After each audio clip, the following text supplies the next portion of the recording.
Pria berbobot 150 kg diangkut damkar karena sesak napas, evakuasi sampai 1 jam. Seorang pria berbobot 150 kg diangkut petugas pemadam kebakaran, damkar, karena mengalami sesak napas.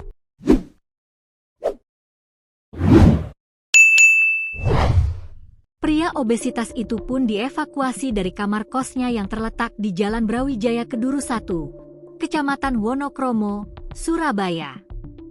Kepala Bidang Pemadam Kebakaran DPKP Kota Surabaya, Wasi Sutikno, mengatakan pihaknya mendapatkan laporan evakuasi pria bernama M. Sarif, 23, pada Rabu, 6 Agustus 2025, malam.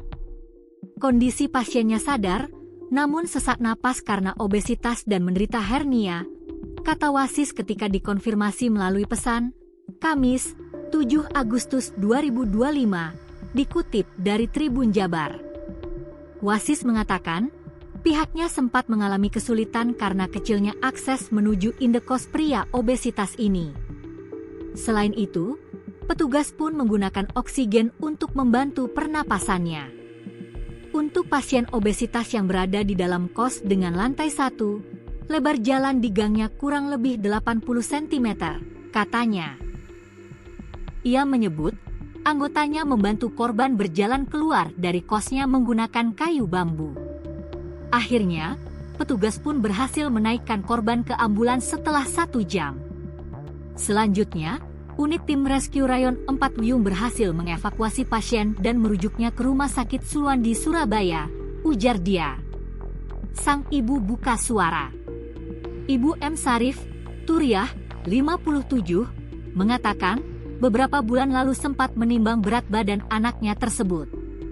Saat itu, bobot Sarif masih mendekati angka 100 kg. Awalnya ditimbangkan itu cuma 98,5 kg, enggak sampai 100 kg.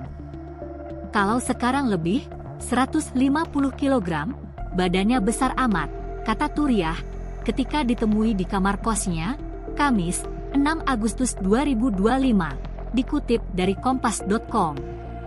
Ia mengungkapkan, porsi makan anaknya sama dengan orang lain. Namun, Sarif kerap mendapatkan makanan ringan dari orang lain saat menjual tisu di tepi jalan. Kalau makan sebetulnya itu 3 kali sehari, pagi sama siang, malam, sudah. Tapi berhubung dia, pasien. Di jalanan, dikasih orang sama makan begitu dari mobil, jelasnya. Selanjutnya, pasien obesitas tersebut sempat mengaku sakit demam dalam 2 bulan ke belakang. Lalu, tanpa disadari berat badannya mengalami peningkatan hingga mengganggu pernapasannya. Dulu tuh batuk sama panas, kalau panasnya sudah, tapi sudah mendingan tinggal sakit sesaknya itu, kalau mau nafas agak kesulitan. Badannya lalu gemuk, itu terlalu besar, ucapnya. Turiah berharap, kondisi anaknya kembali membaik setelah dievakuasi ke Rumah Sakit RS Soewandi, agar mereka bisa berjualan tisu kembali untuk memenuhi kebutuhannya sehari-hari.